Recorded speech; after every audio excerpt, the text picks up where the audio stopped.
Welcome to the Master Dealmaker's Secrets podcast. And now, here's sales growth strategist, John Blake. Welcome to Master Dealmaker's Secrets. I'm John Blake. This is episode 75. And today we are going to be talking to Heather Monahan about confidence. She has a fantastic story that she's going to share with us, plus some really good tips on how you can improve your confidence. And she's going to talk more about her journey over the last 3 years and her departure out of corporate, which I'm really excited about sharing with you.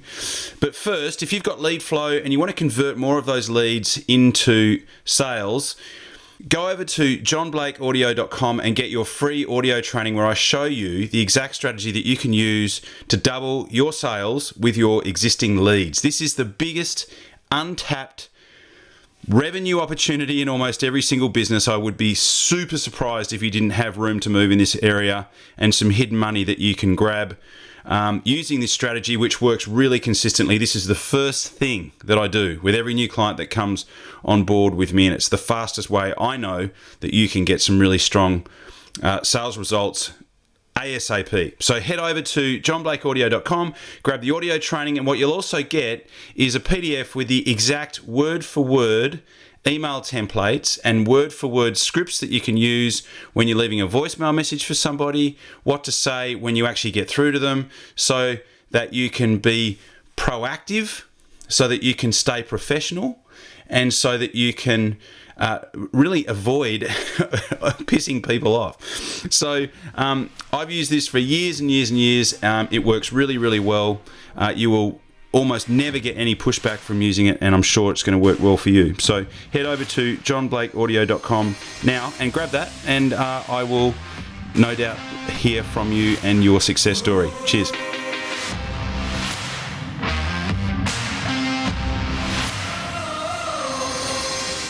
Okay, so I've got Heather Monahan with me. I'm super excited this morning to have Heather joining us from Miami. So Heather is a best-selling author, a keynote speaker.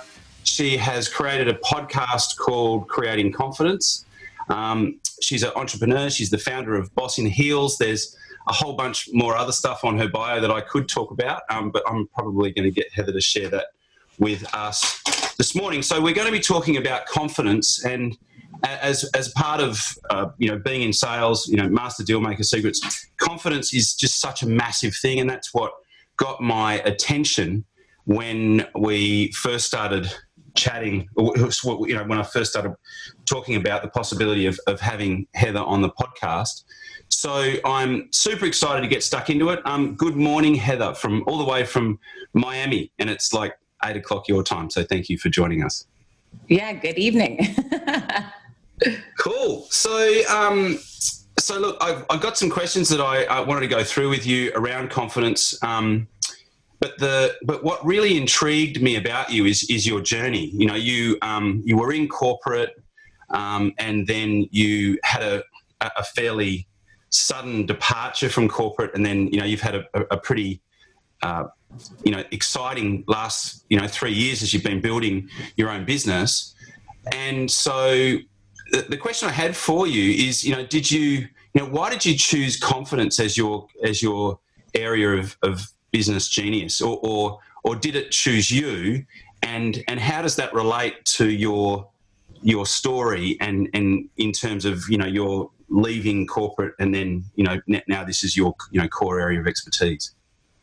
Yeah, no, I've always been a big believer that you need X amount of hours or years, in some type of a work to really signify yourself as an expert.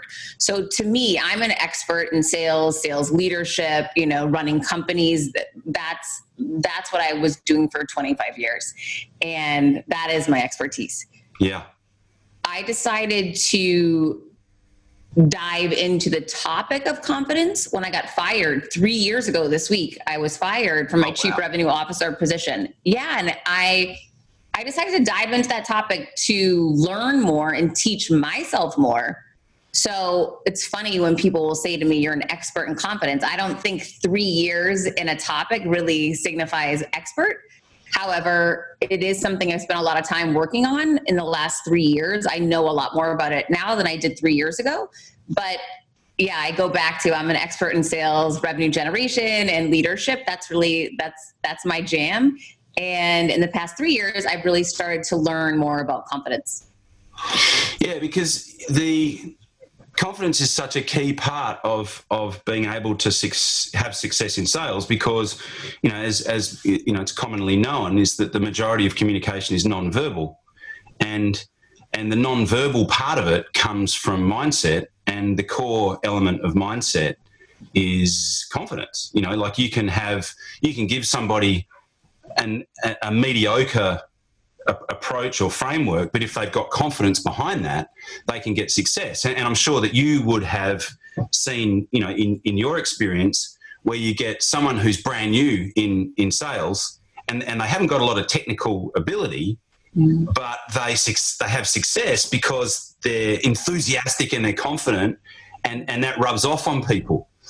So, you know, it's a phenomenon that I've seen happen a lot over the years. And sometimes someone who's brand new can beat someone who's, like, you know, been in the trenches, you know, is a veteran in sales, just through having that enthusiasm and confidence, which rubs off on people, which they buy that energy, you know, even if they're not that technical.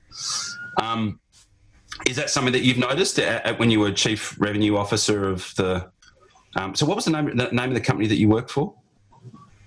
I never say that. Good. Let's not talk about them. I don't want to advertise them. They're terrible at promoting themselves, and I'm great at it. So why would I give them any of my Brilliant. value? I love that. I wasn't sure whether I should know that or whether we were just not going to say the name. So that's perfect. Well, anyway, you know, here's what's interesting. Everything in our world is searchable, right? Like when you're at that level in any company, anyone can see, you know, anything about me in that company. You can look at my LinkedIn profile. You can see every company I've worked at, and, you know, it's transparent, but I don't like to give them the value that I've created now from building my own brand.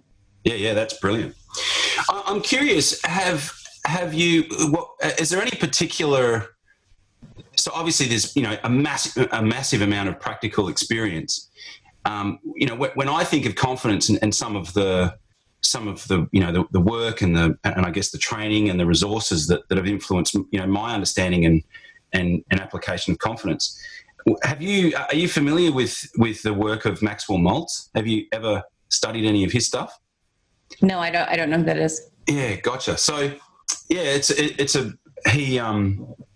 a fascinating resource around confidence. And the really short explanation is he was a plastic surgeon, and he would do procedures on people, and they would look at themselves and see no difference. So he's just done like a massive thing, and he did all this work into like the self-image, and it was kind of like the precursor to the whole NLP thing. It's almost like the same wine, but just in a different with a different label. So I was curious if that had influenced you in terms of, you know, you're developing this understanding and application of confidence. But you know, in your experience, because you've, you know, obviously been in corporate for a long time, and now you've been, you know, talking about this and focused on it for the last 3 years, what would you say are the three biggest misconceptions around confidence? Well, sometimes I hear people say that when someone's overly, quote unquote, overly confident, you know, that's something they're afraid of. People who are overly confident, there's no such thing as overly confident, right? There are people that are full of themselves. Those people are the most insecure people. Yeah. And I've been there, right? I was that guy. I was that guy back when I was in corporate America, when I was around people who hated me, that were trying to set me up and stab me in the back. And I was trying to be a different version of myself. I wasn't showing up as the real me. My confidence was really low.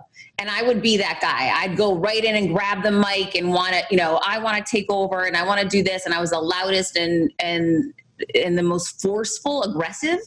Those people are the ones that are so scared for you to really see them. They're so afraid. And so I believe that's one of the biggest misconceptions around confidence. People are always saying to me, I don't want to be overconfident. There's no such thing as real, true overconfidence. Confidence is a great thing. It means you believe in yourself, right? That means that you're willing to move forward with your inner voice and your intuition and act on it.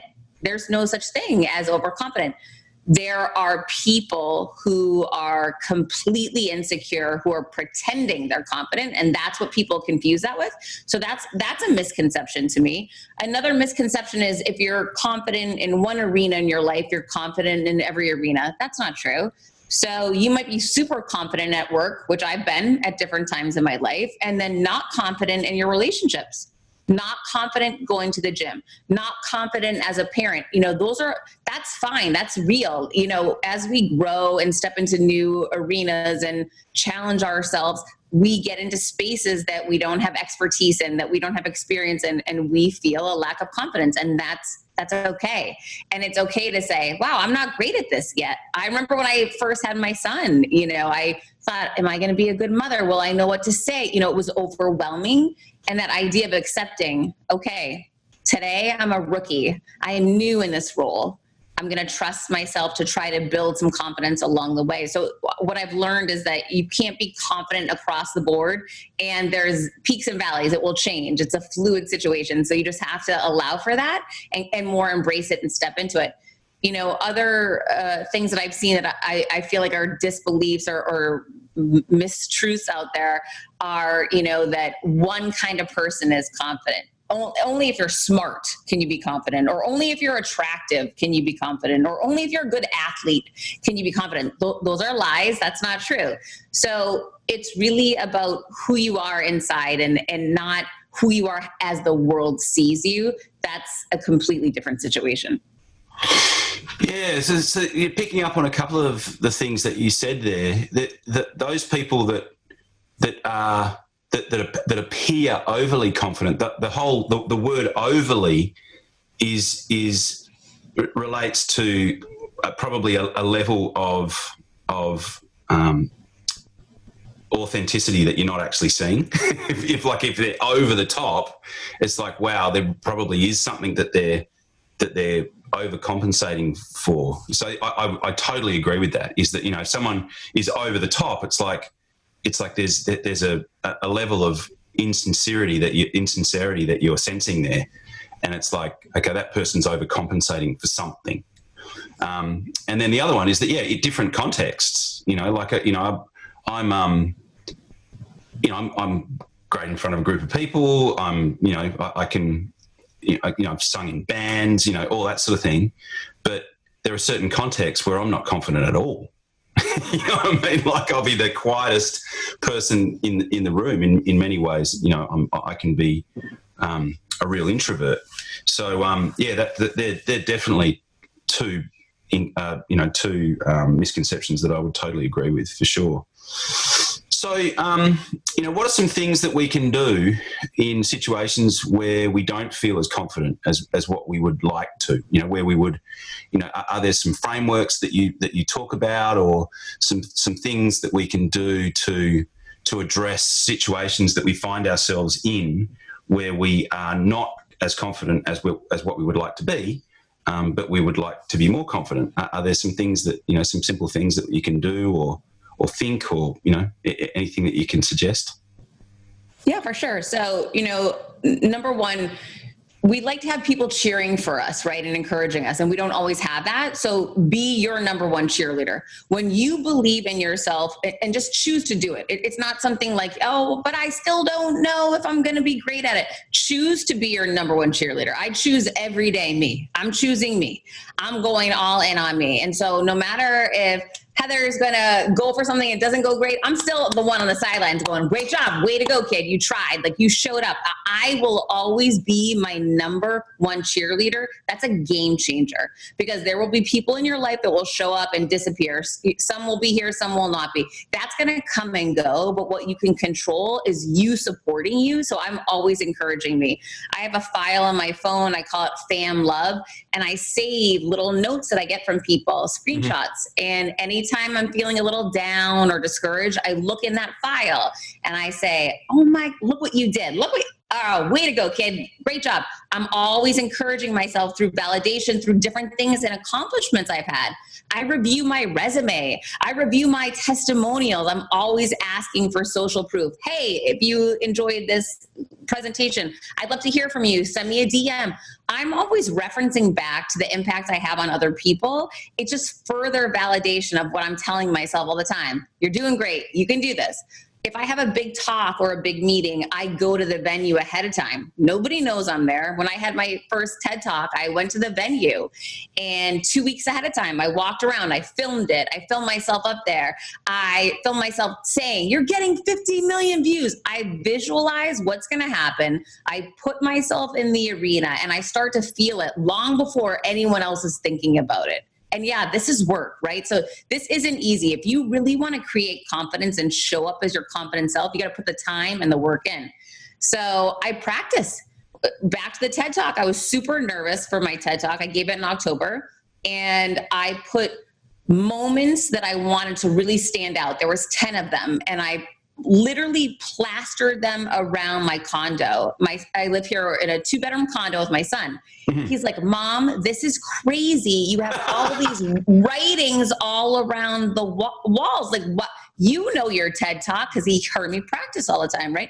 He's like, why do you put those up? I'm a visual learner, so yep. I know me. If I can see the words, I can see myself delivering in excellence and killing it. When the moment would come, which happened when I was on the stage and I would get to that point, I would slow down and be powerful.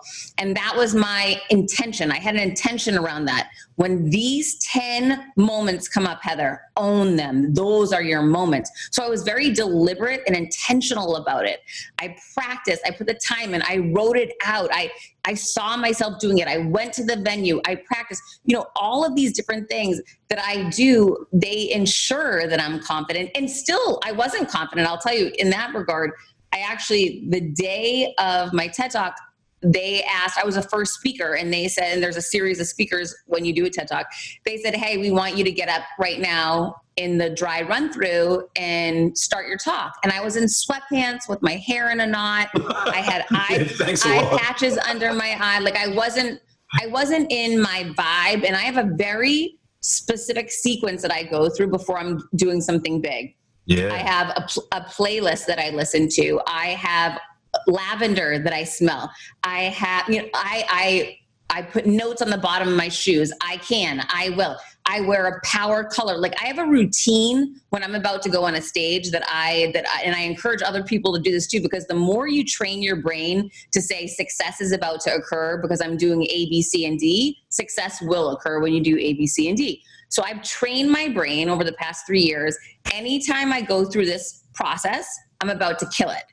Well, I hadn't done my process. I was at an arena where I was later that day going to give a TED Talk. And they said, hey, Heather, and I didn't know this was going to happen. Had I known this was going to happen, I would have done it on a different day, number one. Or number two, I would have done my routine, so I was prepared. I didn't know. So I said, of course, I'll accommodate, and I jumped up. And 1 minute in, I forgot everything that I was going to say.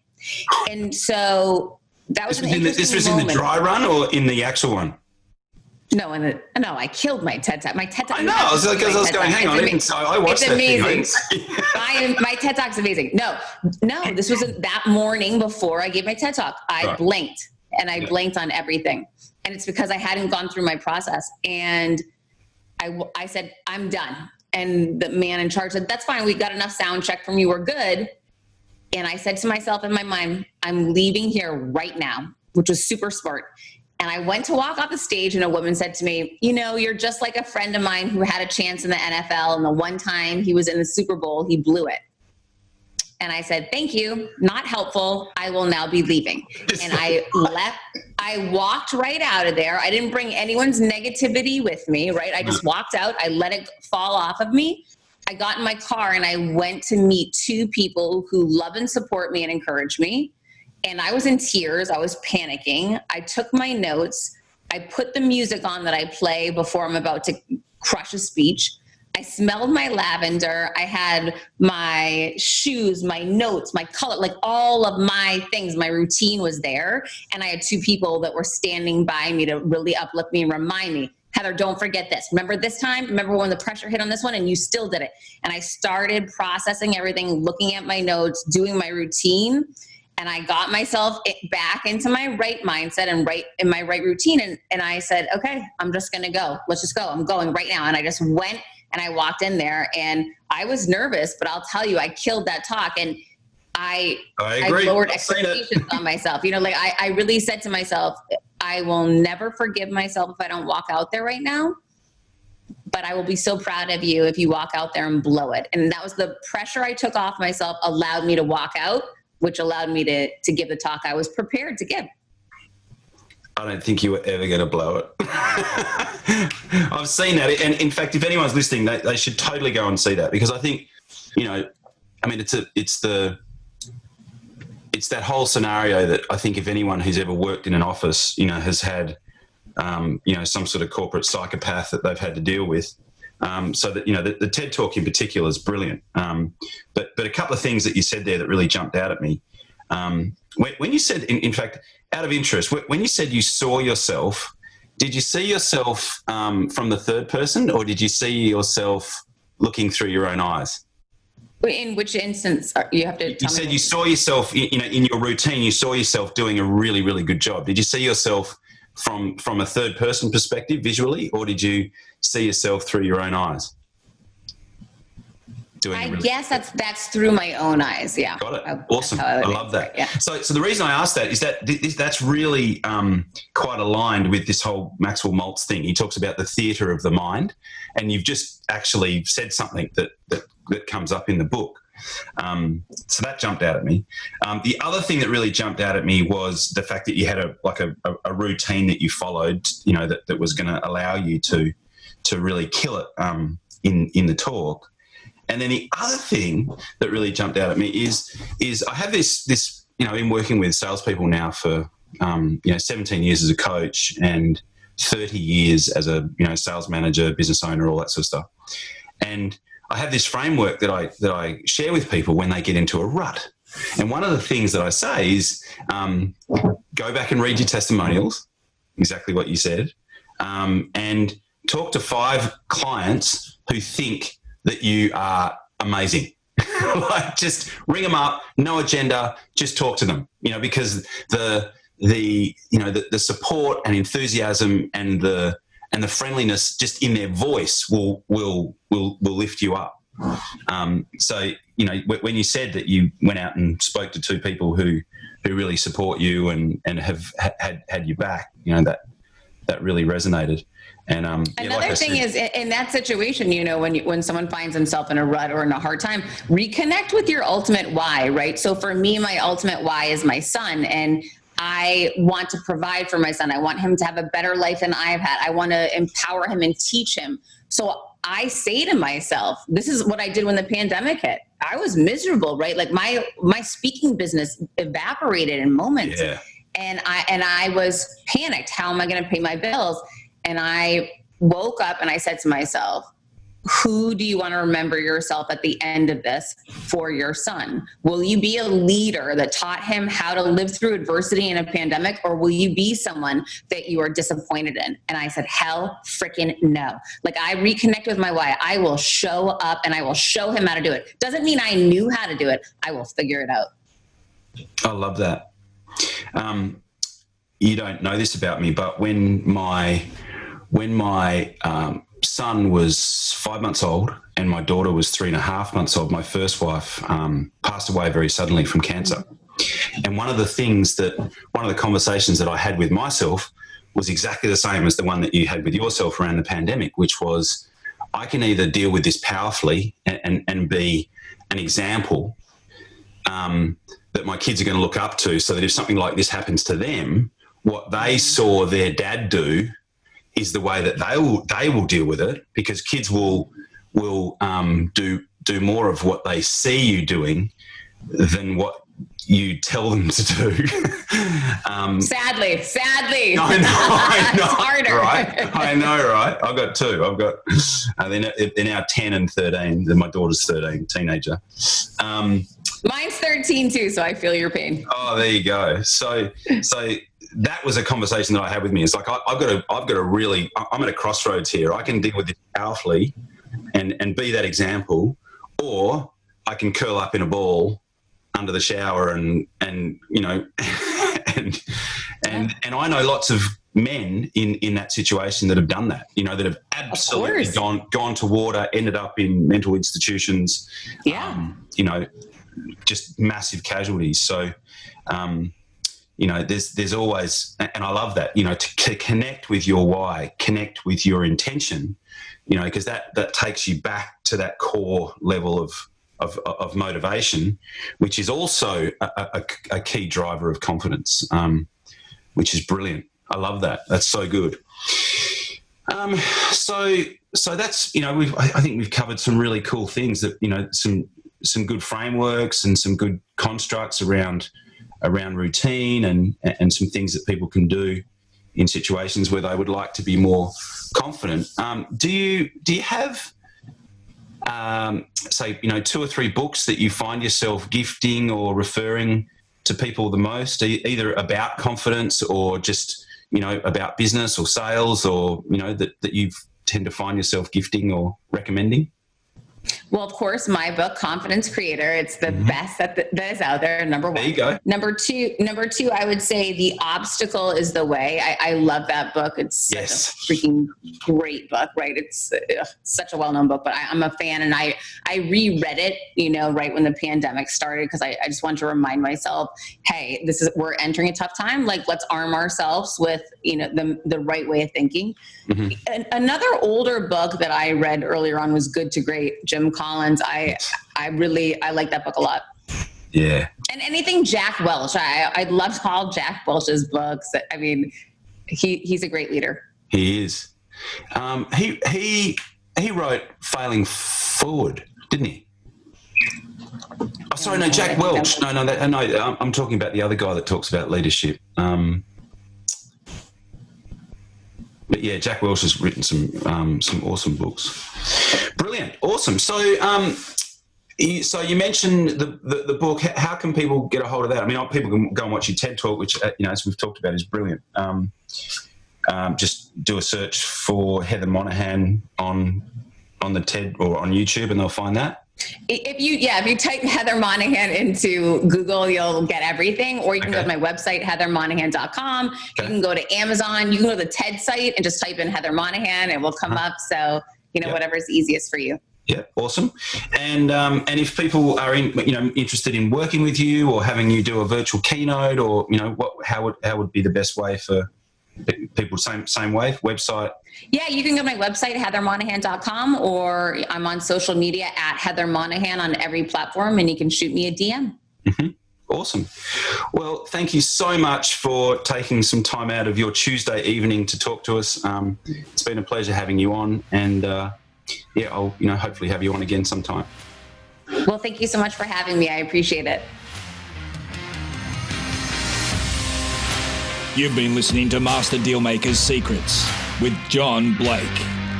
Subscribe to get more in-depth strategies to maximize your sales process with new episodes every week. And double your inquiry to sale conversion with the lead flow you already have. Go to johnblakeaudio.com for his exclusive free no-fluff audio training and companion PDF guide.